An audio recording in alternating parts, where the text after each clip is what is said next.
지금은 미국 땅이 되었습니다만 이 알래스카는 원래 러시아의 영토였습니다. 그랬는데 그 땅을 1867년도에 미국이 러시아로부터 사들였습니다. 미국 본토의 20%에 달하는 어마어마한 그 크기의 넓이의 땅인데 그걸 720만 불, 그러니까 에이크당 2센트에 샀습니다. 그 사이에 물가를 다 감안해도 이건 그저 주선 거나 다름이 없습니다.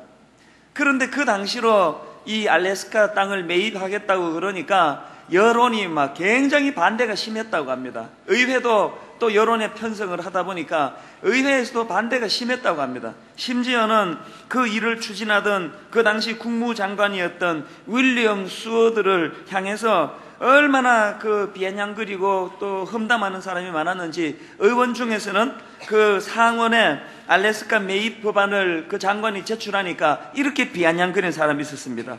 아니, 그렇게 큰 아이스박스를 도대체 어디에 쓰려고 그러는 겁니까? 이러는 사람도 있고, 또 만약에 얼음이 필요하다면 미시시피 강에 얼음을 깨다가 장관 집에나 채우시오, 이런 비아냥거리는 사람이 있었다는 겁니다. 그런 많은 그 난관을 다 이겨내고 이제 그 법안이 딱 한 표 차로 통과가 됐답니다. 그렇게 이제 통과가 되고 나서도 여론이 좋지는 않았다는 거예요. 그 쓸모없는 땅을 매입하기 위하여 많은 예산을 낭비했다고 여론이 굉장히 나쁘게 돌아갔는데, 그래서 이제 알래스카라는 이름 대신에 그 비아냥거리는 거죠. 그 장관 이름 수어드를 집어넣어가지고 수어드의 바보지, 수어드스 폴리라고 하는 이런 그 별명을 그 땅에다 갖다 붙이고 그럴 지경이었다는 겁니다. 그렇게 조롱을 당했던 알래스카 땅 매입이었는데 1세기도 지나지 않아가지고 그 안에 어마어마한 그 유전이 발견이 되고 광물이 발견이 될 뿐만 아니라 지정학적으로도 러시아하고 대치하는 상황에서 황금의 땅이 돼버렸지 않습니까? 그 과정을 제가 쭉 그 글을 읽어보면서 제가 주목하는 거는 그 땅을 매입하는 일에 주도했던 그 국무장관 스워드의 통찰력입니다. 그가 반대하는 의원을 향해서 이렇게 설득했다고 합니다. 나는 눈 덮인 알래스카를 보고 그 땅을 사려는 것이 아닙니다. 저는 그 안에 감추어져 있는 무한한 보고를 바라보고 사자는 것입니다. 저는 우리 세대를 위하여 그 땅을 사자는 것이 아니라 다음 세대를 위해서 그 땅을 사자는 것입니다. 대단한 통찰력 아닙니까? 벌써 한 세기 뒤를 바라보고 자기 세대만 나오르는 것이 아니라 그 다음 세대까지를 바라보는 그 통찰력을 가진 그런 지도자들 때문에 오늘날의 미국이 얼마나 그 혜택을 많이 받아 누리느냐는 겁니다. 좀 비슷한 이야기 하나를 제가 더 알고 있는데요.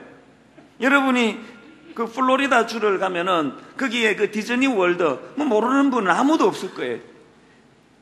테마파크로는 세계 최대의 규모인데 이 디즈니 월드가 1971년도에 개장을 했습니다. 그런데 불행하게도 한평생 꿈을 가지고 그 디즈니 월드를 향해서 꿈을 가지고 있던 그 월트 디즈니는 죽었습니다. 죽은 지 5년이나 지났습니다. 그러니까 이제 1971년도에 그 오픈을 하게 되니까 많은 사람들이 그게 너무 아쉬운 겁니다. 그 오픈하는 개장식에서 한 직원이 그 월트 디즈니의 부인이랍니다. 릴리 디즈니 여사에게 이렇게 말했습니다. 디즈니 씨가 이 장면을 보았다면 얼마나 좋아하셨을까요? 그랬더니 그 부인이 너무나 의미 있는 또 의외의 대답을 했습니다. 그가 이렇게 대답을 했습니다. 그이는 이 모습을 벌써 보았습니다. 그래서 이곳에 디즈니랜드가 건립된 것이지요. 저는 그 한마디가 참 마음에 오래 남습니다. 평범한 사람은 건물이 다 지어져야 눈으로 볼 수 있는 것만 보는 게 평범한 사람입니다. 비범한 사람은 건물이 세워지기 빈터에서 그 건물을 눈으로 목도할 줄 아는 그게 바로 비범한 사람, 이 통찰력입니다. 그래서 저는 이런 이야기를 들으면서 목사인 저에게 하나님 앞에 뭐가 부족한가, 뭘 놓고 기도할까 할 때 하나님 저에게 이런 통찰력을 주시옵소서. 눈앞에 보이는 것에 급급하는 목사가 아니라 눈앞에 보이는 것만 뒤쫓아다니는 목회자가 아니라 하나님 그 다음 세대도 어우를 줄 아는 시대를 통찰하는 통찰력을 가진 영적인 지도자가 되게 해 주시옵소서. 이 저의 기도예요. 그리고 저는 우리 교회에 출석하는 많은 가장들을 위해서 기도합니다. 하나님, 우리 교회에 수많은 가장들이 있는데 저들에게 통찰력을 주시옵소서. 보이지 않는 것을 그림을 그려나가면서 자녀들을 어떤 길로 인도해야 될 것인가를, 아마도 오늘 본문의 바울은 그런 마음을 가지고 에베소서 1장 17절부터 기도를 드리지 않았나 생각합니다. 우리 주 예수 그리스도의 하나님, 영광의 아버지께서 지혜와 계시의 영을 너희에게 주사 하나님을 알게 하시고 너희 마음의 눈을 밝히사. 오늘 우리가 이런 기도문 속에서 신앙인이 가져야 되는 굉장히 중요한 액기스를 발견할 수 있는데요, 이 마음의 눈이 밝아진다는 것은 뭘 의미합니까? 신령한 진리를 깨달을 수 있는 영적 통찰력을 이야기하는 거예요. 사람들 눈에는 보여지지 않지만 성령께서 내 안에 계시고 성령이 은혜를 주심으로 말미암아 영적인 통찰력을 가지고 하나님을 바라보게 하시고 하나님의 심정을 헤아릴 수 있게 해주시고 이 시대와 민족을 향하신 하나님의 올바른 길이 무엇인가를 분별할 줄 아는 눈을 가지는 것, 이게 마음의 눈이 밝아지는 거예요. 저는 이 본문 속에서 한 가지 중요한 포인트를 발견합니다. 이미 바울은 15절에서 에베소 교회 성도들을 향해서 무슨 인정을 합니까? 모든 성도들을 향한 너희들의 사랑을 나도 듣고, 그 교회가 이미 사랑이 넘친다는 거예요. 분위기 끝내주는 거예요. 서로 잘 지낸다는 거예요. 그런데 바울은 그것만으로 만족하지 않는 거예요. 교회는 서로 사랑해야 돼요. 용서해야 돼요. 용납해야 돼요. 분위기 좋아야 됩니다. 그러나 그것만으로는 교회의 구성이 아닙니다. 교회는 성령님이 일하시는, 교회는 영적인 공동체예요. 교회는 은혜와 진리의 성령님께서 역사하심으로 그 교회를 출석하는 성도들 눈이 떠여진 눈이 점점 밝아지는 공동체예요. 뭣도 모르고 교회를 따라왔는데 처음에는 사람들 인상도 나쁘지 않고 목사도 그냥 가끔씩 웃기고 그래서 약간 덜 졸리고 그러니까 교회는 괜찮다 그러고 왔다가 자기도 모르게 성령님을 경험하고 자기도 모르게 영안이 떠여지고 은혜와 진리의 성령님께서 그 심령의 역사함으로 점점 영적인 신비를 알아가는 곳, 이게 교회예요. 그러니까 제 마음에 항상 부담이 뭐냐 하면은 사람들은 이렇게 많이 모여오는데 과연 이 공동체가 성령님이 살아계시고 성령님이 역사하셔서 성령께서 주시는 은혜로 마음의 눈이 밝아지고 있는가? 점점 영안이 열려지고 있는가? 1년차보다 2년차, 2년차보다 3년차의 영안이 더 밝아지는가? 영안이 밝아져서 이 시대를 보는 통찰력이 다르고 이 시대를 분석하는 눈이 다르고 세상 사람들은 범접할 수 없는 그 깊은 통찰력을 가지고 있는가? 이게 제가 항상 마음에 근심하며 생각하는 내용입니다. 적어도 예수 믿는 사람이라면 이 시대를 좀 다른 눈으로 볼 줄 알아야 되지 않겠습니까? 이게 안 돼가지고 피 본 사람이, 실패한 사람이 롯이라는 사람인데, 여러분이 잘 아는 그 창세기 13장 8절에요. 아브라함이 롯에게 이르되 우리는 한 친족이라 나나 너나 내 목자나 내 목자나 서로 다투게 하지 말자. 내 앞에 온 땅이 있지 아니하냐. 나를 떠나가라. 내가 좌하면 나는 우하고 내가 우하면 나는 좌하리라. 아브라함이 역시 믿음의 조상다워요. 보니까 자기의 목자들하고 그 조카 롯의 목자들이 자꾸 지역 싸움을 하고 다투니까 이제 우리가 갈라쓰자 그러는데 자기 기득권은 다 챙기고 네가 가라, 이게 아니에요. 아브라함은 모든 걸 다 양보했습니다. 모든 결정권은 너에게 주마. 이게 그리스도인의 모습이에요. 그랬더니 롯이 뭘 보았고 뭘 선택합니까? 10절부터 한번 보십시오. 이에 롯이 눈을 들어 요단 지역을 바라본 적 소알까지 온 땅에 물이 넉넉하니 여호와께서 소돔과 고모라를 멸하기 전이었으므로 여호와의 동산 같고 애굽 땅과 같았더라. 그러므로 롯이 요단 온 지역을 택하고 동으로 옮기니 그들이 서로 떠난지라. 롯이 본 것은 겉으로 보여지는 화려한 뿐이었습니다. 롯에게는 영적인 통찰력이 없었습니다. 눈으로 보기에 보암직한 거, 눈으로 보기에 매력적인 거, 그것만 선택했는데 롯이 못 본 게 13절입니다. 13절에 보니까 소돔 사람은 여호와 앞에 악하며 큰 죄인이었더라. 이걸 보는 눈이 롯에게 없었습니다. 그러다가 보니까 결과적으로 눈에 그렇게 보기에 좋았는데 그가 선택한 그 지역 그 땅 때문에 롯은 말할 것도 없고 애매한 그의 가족들조차 다 망하게 되는 거예요. 그러니까 저는 가장들을 위해서 기도가 나오는 거예요. 하나님, 오늘 이 교회에 출석하는 우리 가장들에게 영안을 열어주시옵소서. 이 교회에 출석하는 가장들에게 성령께서 은혜를 주심으로 말미암아 영안을 열어주셔서 눈을 밝혀주셔서 롯과 같은 잘못된 판단하지 않게 해주세요. 가장의 잘못된 판단으로 가정이 어려움을 겪는 경우가 생각보다 많이 일어납니다. 여러분, 거기에 반해서 우리 지난 주일 살펴보았던 고넬료를 보십시오. 고넬료 한 사람이 하나님 앞에서 영안이 밝아지고 올바라지니까 어떤 결과가 일어납니까? 사도행전 10장 1절 지난주 살펴본 말씀이에요. 가이사랴에 고넬료라는 사람이 있으니 이달리아 부데라 하는 군대의 백부장이라. 그가 경건하여, 그 다음 보세요, 온 집안과 더불어 하나님을 경외하고 백성을 많이 구제하고 하나님께 항상 기도하더니. 자기만 경건한 게 아니고 온 집안이 긍휼을 알고 기도하는 법을 알고 자녀들이 그 부모를 배우고. 저는 묻습니다. 여러분은 롯과 같은 눈을 가진 가장입니까? 아니면은 고넬료와 같은 선한 영향력을 미치는 가장입니까? 그래서 저는 가장들을 위해서 기도합니다. 하나님, 저희 마음의 눈을 밝혀주시옵소서. 우리 오늘 이 땅을 이끌어가는 모든 가장들에게 선한 분별력을 주시옵소서. 그렇기 때문에 저는 오늘 이 본문을 중심으로 해서 우리가 한평생 드려야 되는 중요한 기도 제목 2가지를 오늘 본문에서 제가 발견해냅니다. 첫 번째 기도 제목이 뭡니까? 영적인 눈을 밝혀달라고 기도해요. 영안을 열어달라고 기도해야 됩니다. 이 영적인 눈이 밝아진다는 게 얼마나 중요한가를 저는 열왕기하 6장에서 그 사례를 발견합니다. 열왕기하 6장에 보면은 두 시각을 가진 그 인물이 등장하는데 배경이 이렇습니다. 그 당시 세계적인 강국이었던 아람 왕이 이 조그만한 이 이스라엘을 침공을 합니다. 근데 이상하게도요, 모든 것들을 다 갖추었던 아람 나라인데 이상하게 이스라엘 침공 작전은 번번이 실패를 하는 거예요. 이게 어찌된 일이냐 조사를 해보니까 그 이스라엘 안에 엘리사라고 하는 탁월한 영적인 지도자 때문이라는 거예요. 그 진노한 아람 왕이 그 엘리사를 잡아들이라 그랬습니다. 이제 권력 힘이 있으니까. 그래서 이제 군대가 출동을 해가지고 엘리사를 잡으려고 그가 머물고 있는 도단성을 에워쌌습니다. 엘리사의 그 종입니다.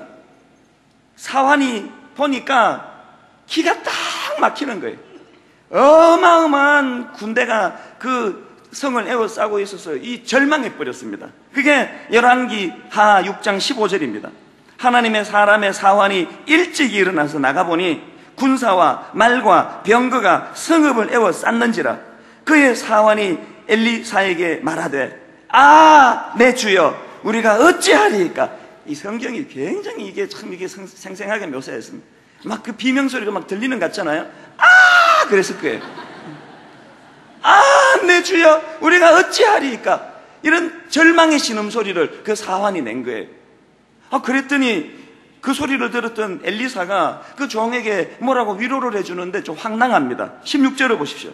대답하되, 두려워하지 말라. 우리와 함께 한 자가 그들과 함께 한 자보다 많으니라 하고. 그 사환의 입장에서는 황당한 이야기예요.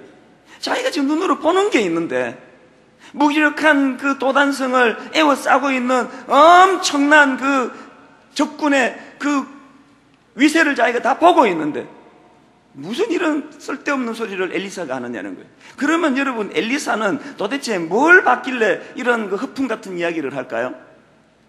16절부터 여러분 다시 한번 보시기 바랍니다. 엘리사에게는 그 젊은 사환이 없던 시각이 하나 있었습니다.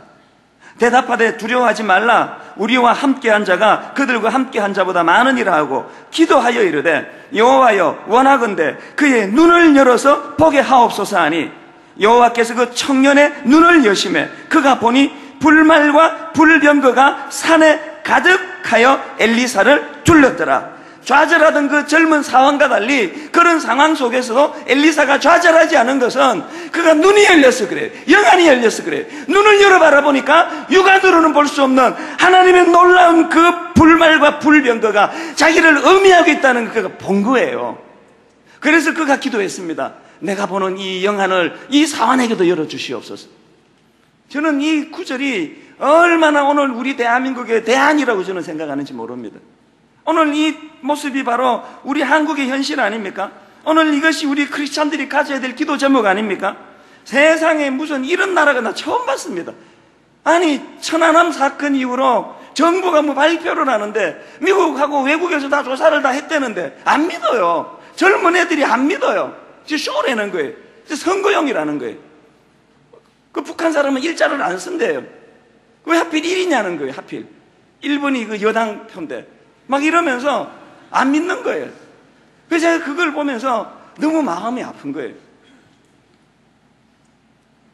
이 마지막 정부를 못 믿는 나라, 이거 어떻게 되겠습니까? 이런 마음이 아픈 현실을 우리가 목도하면서 선거만 치르고 나면은 원수 맺고 원수 삼고, 선거만 치르고 나면은 국론이 이렇게 분열되는 이런 시대와 민족 앞에서 라고 신음소리를 낼 수밖에 현실 앞에서 오늘 엘리사와 같은 이런 기도가 필요하지 않겠습니까?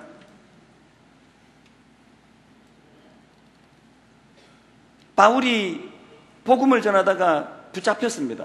체포돼가지고 로마로 압송이 되는 과정이에요. 배를 타고 결박이 된 상태로 배를 타고 가는데 그 배가 큰 광풍을 만났어. 유라굴라 태풍이라고 광풍을 만나니까 그냥 평소에 그냥 폼 잡던 선장이고 누구 간에 혼비백산 죽을 지경이 됐는데 그때 바울이 등장을 합니다. 사도행전 27장 20절을 보십시오.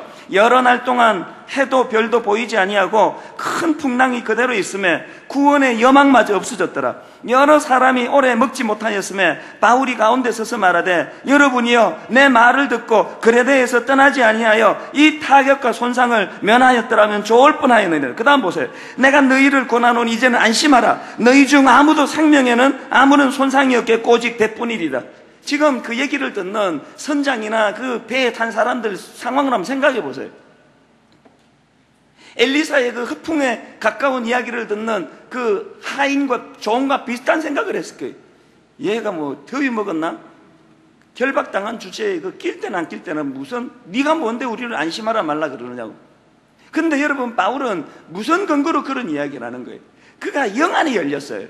그가 보는 게 있었습니다. 그가 듣는 게 있었습니다. 23절부터 보니까 근거를 이렇게 이야기합니다. 내가 속한 바 곧 내가 섬기는 하나님의 사자가 어젯밤에 내 곁에 서서 말하되 바울아 두려워하지 말라. 내가 가이사 앞에 서야 하겠고 또 하나님께서 너와 함께 항해하는 자를 다 내게 주셨다 하였으니 그러므로 여러분이여 안심하라. 나는 내게 말씀하신 그대로 되리라고 하나님을 믿노라. 저는요 이 구절만큼 그리스도인의 정체성을 잘 드러내는 구절이 없다고 생각합니다. 평상시에 그리스도인의 정체성이 뭡니까? 평상시에 목사의 정체성이 뭐예요? 목사가 무슨 권력이 있습니까? 무슨 구속력이 있습니까? 아무것도 없어요. 목사는 포박당한 바울처럼 아무런 힘이 없어요. 그런데 결정적으로 어려움이 일어날 때, 결정적으로 나라가 혼미할 때, 결정적으로 위기를 만날 때, 그때 영안이 열려 하나님의 말씀을 대언하는 게 목사예요. 그런데 오늘날 교회를 보면은 저 자신을 위시해서 너무너무 한심해. 평상시에는 안 잡아도 되는데 그 쓸데없는 온갖 폼을 다 잡고 뭐 대단한 것처럼 그러는데 나라가 위기를 만나고 성도가 어려움을 겪는데 뭐 해줄 말이 없어요. 그럼 본계에 있어야 말을 하지. 평상시에는 우리는 졸과 같은 존재예요. 교회가 너무 폼 잡으면 안 됩니다. 그 뭐 예수 믿는 게 뭐가 그렇게 대단합니까? 회사에서 내가 예수 믿는다는 게 뭐 주일날 뭐 근무 안 해가지고 남을 불편에 느끼고 그러지, 그거 뭐 뭐가 그렇게 대단합니까? 평상시에는 졸과 같은 존재가 예수 믿는 사람이에요.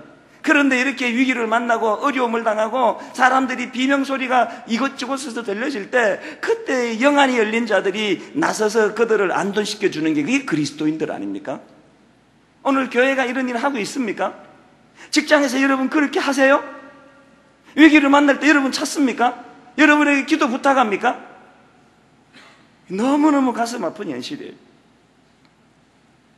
그리고 또 한 가지요. 저는 열왕기하 6장에서 그 엘리사의 모습을 보고 참 많은 생각을 하게 됩니다. 지금 생각해 보세요. 이 구도를. 그 엘리사의 시각하고 그 젊은 사원의 시각이 지금 대립되고 있지 않습니까? 엘리사의 사원은 지금 그 상황을 비관적으로 봅니다. 이제 우리는 끝났다, 우리는 죽었다. 그래서 지금 비명소리를 지르고 있는데 엘리사의 시각은 괜찮다는 거예요. 이게 지금 대립을 하고 있어요. 이게 꼭 오늘 우리나라 여당과 야당을 보는 것 같아요. 이게 꼭 오늘 우리 젊은 세대와 나이 든 세대를 보는 것 같아요. 생각이 달라도 너무 달라요. 너무너무 많이 달라요. 그런데 여러분, 엘리사가 그 상황에서 어떤 태도를 취합니까?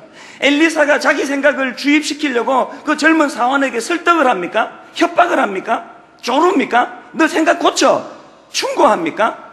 일절 그게 없어요. 엘리사가 그 사원을 위해서 하는 것은 얄팍한 충고가 아니라 하나님 앞에 기도하는 거예요. 하나님, 저의 눈을 띄워주신 하나님, 저 젊은 사원의 영안도 열어주시옵소서. 오늘 우리 한국의 젊은이들에게 비극은요, 이런 어른이 없어요. 윽박지르는 어른은 많고, 왜 젊은 애들이 처남함에 대해서 그렇게 불신을 하고 안 믿는가가 저도 너무 의아하지만, 그렇게 되기까지 원인이 뭘까? 왜 어른들에 대한 불신이 이렇게 많을까?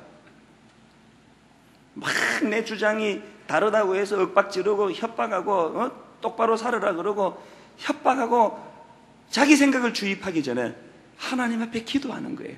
하나님, 이 땅의 젊은이들을 축복해 주셔서 저들이 좌로나 우로나 치우치지 않는 영안을 열어주시기 원합니다. 이제 선거가 끝났으니까 제가 이제 이야기를 합니다. 지난 주일 하고 싶은 걸 억지로 참았는데, 우리 교회의 모 시장 후보가 이제 출마를 했습니다. 여러분이 아시지만요, 제가 개척하고 8년 동안 대선을 2번 치르는 동안 단 한 번도 내가 선거운동 해본 적이 없습니다. 장로니까 찍으라는 등 혹은 아주 교묘하게 은근하게 그 눈치껏 알아듣도록 그렇게 해본 적이 한 번도 없습니다. 진짜 지금까지 없었습니다. 그런데 내 목사의 양심으로 우리 성도가 지금 출마를 했는데 어떻게 교회가 기도도 안 할 수가 있겠냐고요. 그래서 제가 딱 한 번 기도해달라고. 기억나실 거예요. 표는 여러분이 알아서 찍으시고 우리는 그 영혼을 위해서 기도하자고. 우리 식구니까. 딱 1부 예배 끝나고 성관위에서 고발이 들어왔습니다. 성관위에서 고발이 접수됐다는 거예요. 제가 예배 시간에 선거법을 위반했으니까 조사하라고. 누가 고발했을까요? 예배 드리러 온 사람 아니겠습니까?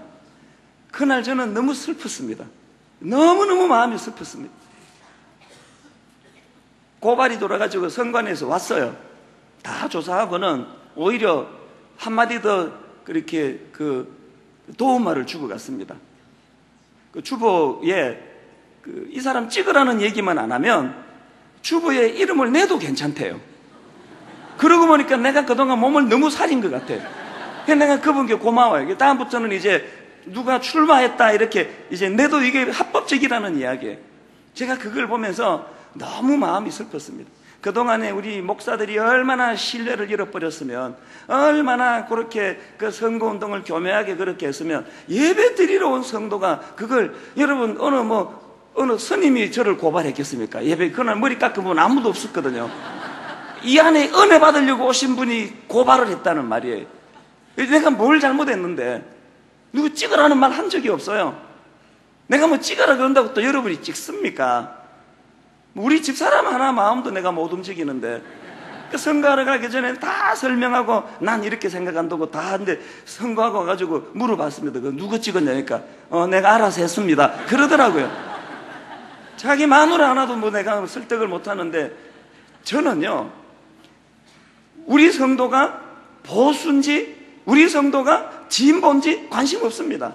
나는 그분이 보수라도 그를 사랑하기 원합니다. 난 그분이 진보라도 그를 사랑하기 원합니다. 혹여라도 내 생각에 저분이 잘못된 생각을 갖고 있다면 엘리사처럼 하나님 앞에 기도하기를 원합니다. 내 얄팍한 논리로 설득해서 통하지를 않습니다.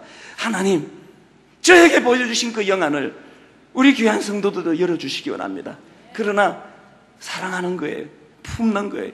저는 보수만 사랑합니다, 진보만 사랑합니다, 이렇게 강단에서 말하는 목사님들은 옳지 않다고 생각을 합니다. 우리 많은 교회 안의 성도들도 너무 경직되어 있어요. 너무너무 경직되어 있어요. 표는 내 어떤 기준과 내 어떤 그걸로 찍어야 돼요. 우리 교회 다닌다고 찍으면 안 됩니다. 그러나 여러분, 우리 교회는 한 지체예요. 우리가 사랑하고 섬겨야 될 한 지체예요. 제가 그 고발한 사람한테 내가 진짜 묻고 싶어요. 혹시 산부 드리는 분 손 들어보세요. 고발하시면. 나 진짜 묻고 싶어요. 만약에 당신이 출마했는데 교회가 기도 한 번도 해주지 않으면 당신은 그걸 어떻게 받아들이겠냐고. 이 세상의 흑백 논리가 교회 안에까지 들어와가지고요, 게시판에도 보면은요, 자기 주장과 조금만 다르면 팍 댓글 다는 걸 볼 때마다 난 너무너무 마음이 아파요. 왜 엘리사처럼 기도하지 못하고 저렇게 저거에 대해서 저렇게 그 나를 도두어가지고. 오늘 이게 우리의 현실이라면 우리는 엘리사에게 배워야 됩니다. 나랑 생각이 달라도, 나랑 기준이 달라도 그를 정오하고 미워하고 평가하시면 안 돼요. 우리는 주 안에서 하나예요. 서로 사랑해요. 저는 절대로 내 어떤 그 정치적인 컬러를 드러내지. 저도 다 기준이 있거든요. 저도 다 선거하고 다 합니다만 어떤 경우에도 이야기해요. 그러니까 막 서로 또 좋은 대로 다 해석해요. 우리 목사님은 진보다 막 그런 사람도 있고, 아니야 얼굴을 봐라 저 보수다 막 그러면서 그러는 사람이 있고, 또 어떤 사람은 또 저보고 뭐 친북 좌파가 아닐까 뭐 이런 사람도 있는데, 너무한 것 같아요 진짜. 분당 우리 교회는요, 내 주장이 옳으니 너 주장이 옳으니 이것 가지고 싸움하는 교회가 아니라 생각이 달라도 뜻이 달라도 엘리사처럼 기도하는 교회 되시기를 바랍니다. 그런가 하면 두 번째로 우리가 평생 기도해야 될 제목이 뭡니까? 올바른 시선을 달라고 기도해야 됩니다. 저는 창세기 3장에 나오는 그 타락한 아담과 하와를 보면서 굉장히 많은 생각을 합니다. 여러분 3장 6절을 한번 보십시오. 여자가 그 나무를 본즉 먹음직도 하고 보암직도 하고 지혜롭게 할 만큼 탐스럽기도 한 나무인지라 여자가 그 열매를 따먹고 자기와 함께 있는 남편에게 주매 그도 먹은지라. 그 다음 보세요. 충격적인 장면이 나와요. 이에 그들의 눈이 밝아져. 너무 충격적이에요. 성령도 우리 눈을 밝혀주시지만 악령도 눈을 밝혀주는 거예요. 그들의 눈이 밝아졌어요. 근데 그 다음에 보니까 뭐라고 나와있습니까? 자기들이 벗은 줄을 알고 무화과나무 잎을 엮어 치마로 삼았더라. 이 대목이 여러분 진짜 지금은 긴장하시며 들어야 됩니다. 성령도 우리 눈을 밝히십니다. 악령도 우리 눈을 밝히십니다. 그런데 중요한 건 뭔지 아십니까? 악령에 의해서 눈이 떠진 사람은 왜곡된 시선이에요. 벌거벗은 자기를 봐요. 벌거벗은 자기를 보고 절망해요. 벌거벗은 자기를 보고 수치심에 빠져요. 성령에 의해 눈이 뜨진 사람은 하나님의 영광을 봐요. 성령에 의해 눈이 뜨진 사람은 엘리사와 같은 하나님의 불말과 불병거를 봅니다. 여러분 눈이 떠졌습니까? 누구에 의해 눈이 떠졌습니까? 뭘 보느냐가 그것을 말해주는 겁니다. 허구한 날 초라한 자기 자신만 보고 비참한 자기 가정만 들여다보고 문제 많은 남편, 문제 많은 아내 그것만 들여다보고 그렇게 좌절하고 있으면 여러분 눈을 감았다가 다시 뜨셔야 돼요. 그건 잘못 뜬 거예요. 우리가 눈을 제대로 뜨면 성령에 의해 지혜와 계시의 성령께서 우리 눈을 뜨게 하시면 우리는 보는 것이 달라요. 벗은 수치의 몸을 가지고 있는 우리를 보며 좌절하지 않아요. 우리를 날마다 괴롭히는 악한 것들을 보고 절망하지 않아요. 성령이 우리 눈을 뜨게 해주시면 우리는 하나님의 영광을 볼 줄 믿습니다. 불말과 불병거로 우리를 엄해하고 계시는 여호와 하나님을 바라보는 시선이 생길 거라는 사실입니다.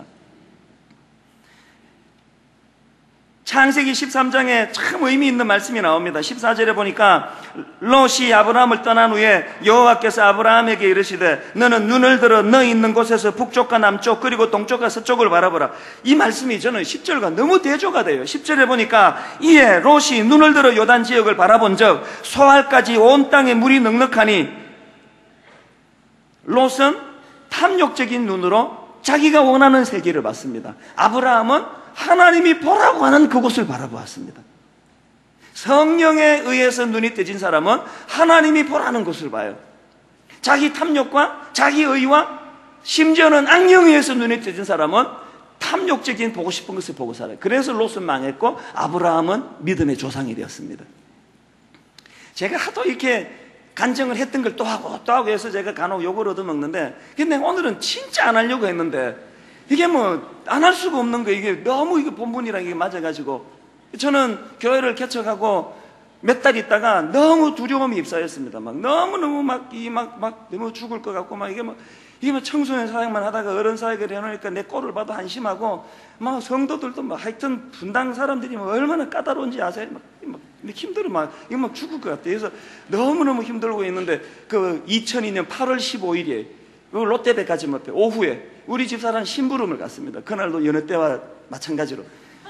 그래서 심부름을 가가지고, 그 벤치 앞에 있는데, 하나님이 이제 다 했던 이야기는 또 하면 여러분 싫어하니까 다 생략하고, 그때 하나님 제게 주셨던 찬양이 뭐예요? 보라, 너희는 두려워 말고. 이후에 여기 삼성 플라자에서 주셨던 찬양은 또 다른 찬양이에요. 헷갈리시면 안 돼요. 저 인간이 지난번에는 저 찬양 아닌데 그렇게 생각하시면 여러분 헷갈리시는 거예요. 문들아 머리 들으라는 삼성 플라자예요. 그 벤치 앞에서요, 보라, 너희는 두려워 말고, 보라, 너희를 인도한 나를, 보라, 너희는 지치지 말고, 보라, 너희를 구원한 나를, 그 찬양을 저에게 주시는데 하염없이 제가 울었습니다. 하나님은 저에게 시선을 바꾸기를 원하셨어요. 벌거벗은 네 몸을 보면 부끄러운 것밖에 없고, 어른 사역을 한 번도 해본 적이 없는, 능력 없는 너 자신을 보면 초라한 지경에 빠질 수밖에 없는데, 그리고 또 분당 사람들 여러분 몰라서 그렇지 세상에 이렇게 까다로운 사람이 진짜 없어요.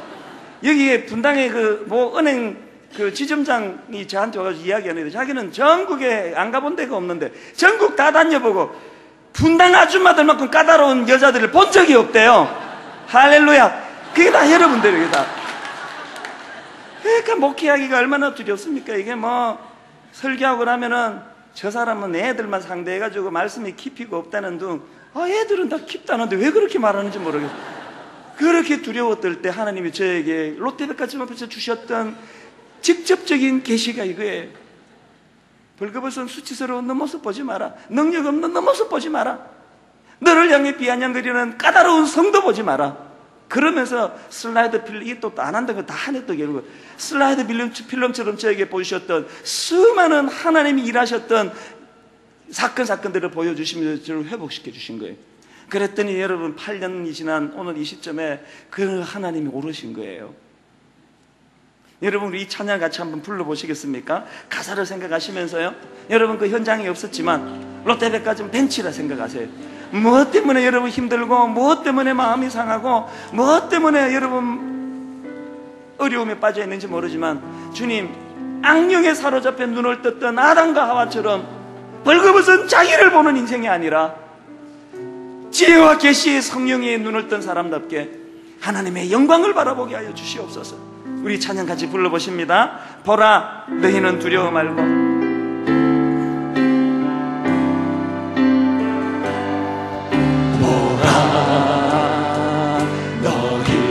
무엇 때문에 두려운지 아십니까? 시각이 잘못돼서 그래요. 보라, 너희를 인도한 나를. 왜 지칩니까? 보라, 너희는 지치지 말고. 보라, 너희를 구원한 나를. 벌거벗은 수치스러운 자기를 보지 마세요. 하나님 책망하십니다. 너희를 치던 적은 어디 있느냐? 너희를 억누르는 원수는 어디 있느냐? 우리 시선이 교정되기를 원합니다. 선언하십시오. 보라, 뭘 보기 원하세요? 하나님 구원은 보라, 하나님 능력을 너희를 위해서 싸우시는 주의 손을 보라. 주의 손을 보라. 하나님 구원을 보라. 가사를 이렇게 바꾸어 부르십니다. 우리를 위해서 싸우시는, 우리를 위해서 싸우시는 주의 손을 보라. 저는 오늘 말씀의 결론을 이렇게 맺기 원합니다. 여러분 우리 두 가지 기도해야 됩니다. 어려울 때일수록 주님, 선지자 엘리사에게 가졌던 영적인 눈을 저에게 주시옵소서. 그 젊은 사환처럼 눈에 보이는 현실 앞에 무너지는 인생이 아니라 영안을 열고 바라볼 때 불말과 불병거로 우리를 어미하시는 여호와 하나님을 바라보는 영안을 열어주시옵소서. 그런가 하면 하나님이 띄어주신 눈을 가진 자답게 하나님, 수치스러운 벌거벗은 나 자신을 바라보지 않기 원합니다. 문제투성이 우리 가정을 들여다보지 않기 원합니다. 우리 가정을 돌보고 계시는 어미하시는 하나님을 바라보기 원합니다. 우리 시간 같이 한번 기도하지 않으시겠습니까? 왜 마음이 힘드세요? 그 젊은 사환처럼 왜 비명이 입에서 그렇게 터져 나옵니까? 오늘 말씀을 생각하시면서 우리 눈을 밝혀주시옵소서. 하나님 앞에 우리 합심해서 같이 기도하기 원합니다. 살아계신 하나님 아버지, 오늘 예배 가운데 엘리사의 눈을 허락하여 주시옵소서. 오늘 예배 가운데 엘리사의 눈을 허락하여 주시옵소서. 젊은 사화처럼 아버지 하나님 눈이 어두워 하나님의 의미하심을 바라보지 못하는 어리석은 자 되지 않기를 원합니다. 하나님 아버지, 지혜와 계시의 성령에 의해 우리 눈이 밝아진 자답게 벌거벗은 수치스러운 우리를 바라보지 않게 하여 주시옵소서. 우리를 공격하는 악한 것들 바라보지 않게 하여 주시옵소서. 여호와 하나님 바라보기 원합니다. 여호와 하나님 의지하기를 원합니다. 여호와 하나님 앞에 무릎 꿇고 나가기를 원합니다. 하나님 아버지, 교회가 시대의 대안인 줄 믿습니다. 교회가 시대의 통찰력인 줄 믿습니다. 이 시대를 주님 불쌍히 여겨주시고 교회가 회복되게 하여 주시옵소서. 살아계신 하나님 아버지, 오늘 우리가 하나님 아버지 앞에 전심을 다하여 주님 앞에 나와 예배하고 기도하오니 우리를 불쌍히 여겨 주시옵소서. 주님 도와주시옵소서. 하나님 아버지, 우리 눈을 밝혀 주시옵소서. 날마다 그 젊은 사환처럼 눈에 보이는 현실만 보고 두려워 떨고 비명소리를 지르는 연약한 우리들이 오니 엘리사의 눈을 허락하여 주시옵소서. 하나님의 손으로 우리를 보호해 주시는 영안으로 볼 수 있는 놀라운 하나님의 일하심을 목도하게 하여 주시옵소서. 악령의 눈을 뜨게 된 아담과 하와처럼 수치스러운 벌거벗은 우리를 보고 좌절하지 않게 하시고 살아계신 하나님을 바라보며 구원의 손, 은혜의 손, 회복의 손을 바라보는 저희들 되게 하여 주시옵소서. 마음이 상한 성도들이 있다면 치료하여 주시옵소서. 불신과 왜곡이 가득한 성도가 있다면 오늘 하나님 공동체의 원형을 회복시켜 주시옵소서. 예수님 이름으로 기도드립니다. 아멘. 지난 주일 새벽에 저에게 주셨던 하나님의 찬양입니다. 하나님, 당신의 마음이 있는 곳에 나의 마음이 있기를 원해요. 우리 가사를 생각하시면서 찬양하십니다.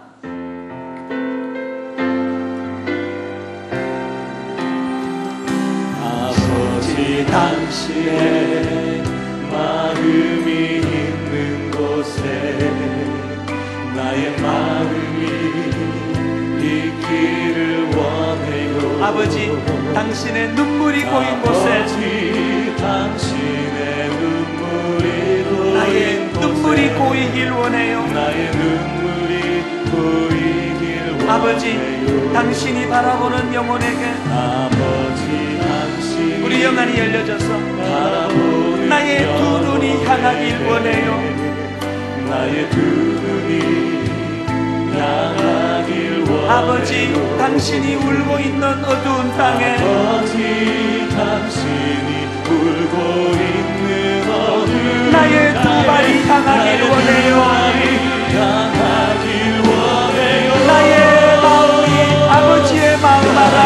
마음이 아버지의 마음 내 모든 뜻 아버지의 뜻이 될 수 있기를 아버지의 뜻이 될 수 있기를 나의 온몸이 아버지의 마음 알아. 아버지의 마음 알아. 내 모든 삶 당신의 삶 되기를. 저는 지난 한 주 내내 이 찬양이 제 마음에 머무는 것을 보았습니다. 오늘 너무나 많은 편가름이 있고 오늘 나와 조금만 다르면 냉정하게 등을 돌리는 현실 앞에서 아버지의 마음이 있는 곳에 오늘 이 시대를 향한 아버지의 마음, 아버지의 눈물, 엘리사처럼 나랑 생각이 다른 사람을 간절히 기도할 줄 아는 그런 교회가 되기를 갈망합니다. 우리 한 번 더 가사를 생각하시면서 이 찬양을 부르실 때 영안이 열려 아버지의 마음이 오늘 다 회복되기를 원합니다. 찬양합니다. 아버지, 당신의 마음이 있는 곳에 아버지 당신의 마음이 있는 나의 마음이 있기를 원해요. 나의 마음 영어로 찬양하십시오. 아버지의 마음을 헤아리십시오. 아버지, 당신의 눈물이 고인 곳에 아버지 오늘 이 민족을 향한 하나님의 눈물을 보시기를 바랍니다. 나의 눈물이 고이길 원해요. 눈물이 고이길 원해요. 아버지, 당신이 바라보는 영혼에게 당신이 바라보는 영안이 열려져 나의 두 눈이 향하길 원해요. 나의 두 눈이 향하길 아버지, 당신이 울고 있는 어두운 땅에 아버지 당신이 울고 있는 어둠 나의 두 발이 향하길 원해요. 아버지의 마음을 내게 주시옵소서. 나의 마음이 아버지의 마음을 알아. 마음이 아버지의 마음 알아. 내 모든 뜻 아버지의 뜻이 될 수 있기를. 아버지의 뜻이 될 수 나의 온몸이 아버지의 마음을 알아. 내 모든 삶 당신의 삶 되기를.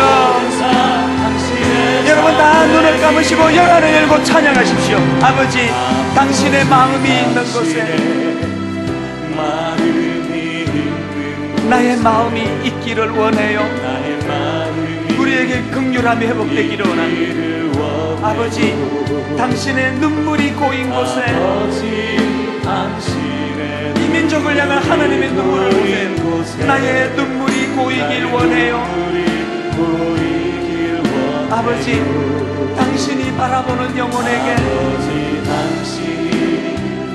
긍휼의 눈으로 나의 두 눈이 향하길 원해요.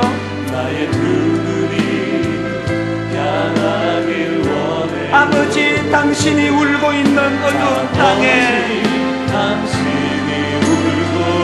엘리사 선지자와 같이 나의 두 발이 향하길 원해요. 마음을 열고 찬양합니다. 나의 마음에 아버지 마음을 알아. 내 모든 뜻 아버지의 뜻이 될 수 있기를. 나의 온몸이 아버지의 마음을 알아.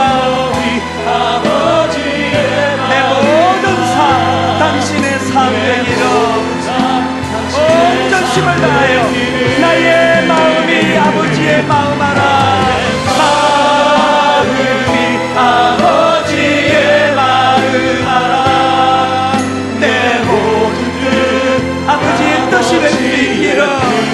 될 수 있기를. 나의 온몸이 아버지의 마음 알아. 내 모든 삶 당신의 삶 되기를. 여러분 언제 이런 일이 가능합니까? 성령님이 오실 때 가능합니다. 성령이 오셨네. 성령이 오셨네. 내 주에 보내신 성령이 오셨네. 우리 인생 가운데 신이 찾아오셔서 그 나라 꿈꾸게 하시네. 간절히 사모하십시오. 성령님을 사모하십시오. 성령이 오셨네. 성령이 오셨네. 지혜와 계시의 성령이 오셨습니다. 성령이 오셨네. 내 주에 보내신 성령이 오셨네. 우리 인생 가운데 신이 찾아오셔서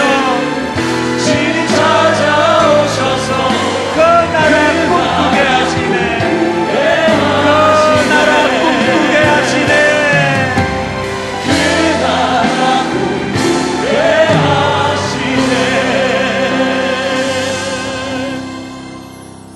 이번 한 한 주간 동안 여러분 이 나라를 위해서 기도해 주시기 바랍니다. 애국하는 교회 되기 원합니다. 이 민족을 향해 선한 영향력을 미치는 교회 되기 원합니다. 그리고 우리 교회에서 자라는 우리 다음 세대 자녀들 가운데 이 나라와 민족을 책임지는 인물이 배출되기를 원합니다. 한 주간 동안 엘리사의 마음, 엘리사의 눈을 회복시켜 달라고 기도하시기 바랍니다. 우리 다 자리에서 일어나셔서 찬송가 309장입니다. 우리 가사를 생각하시면서 목마른 내 영혼, 주가 이미 허락한 이 찬양 같이 부르시고 마무리하도록 하겠습니다. 목마른 내 영혼, 주가 이미 허락한 그 귀한 영생수 주여 갈망하옵다. 그 약속 따라서 힘써 간구하오니 오 주여 내 기도 어서 들어주소서. 아멘. 예수의 사랑, 예수의 사랑 바다 물결같이 내게 임하니 영광의 물결에 온전히 쌓여서 내 영혼의 기쁨 주 내게 약속한 주 내게 약속한 금비 내려주시며 은혜의 저구름 건너편에 떠올라 그 귀한 징조가 내게 밟히 보이니 나 힘을 다하여 주께 간구합니다. 아멘. 예수의 사랑, 예수의 사랑 바다 물결같이 내게 임하니 영광의 물결에 온전히 쌓여서 내 영혼의 사절 찬양합니다. 그 차고 넘치는 주의 은혜의 물결 힘차게 밀려와 내게 만족합니다. 오 할렐루야로 주를 찬송하오니 내 마음의 기쁨이 항상 충만합니다. 예수의 사랑, 예수의 사랑 바다 물결같이 내게 임하니 영광의 물결에 온전히 쌓여서 내 영혼의 기쁨 한량없도록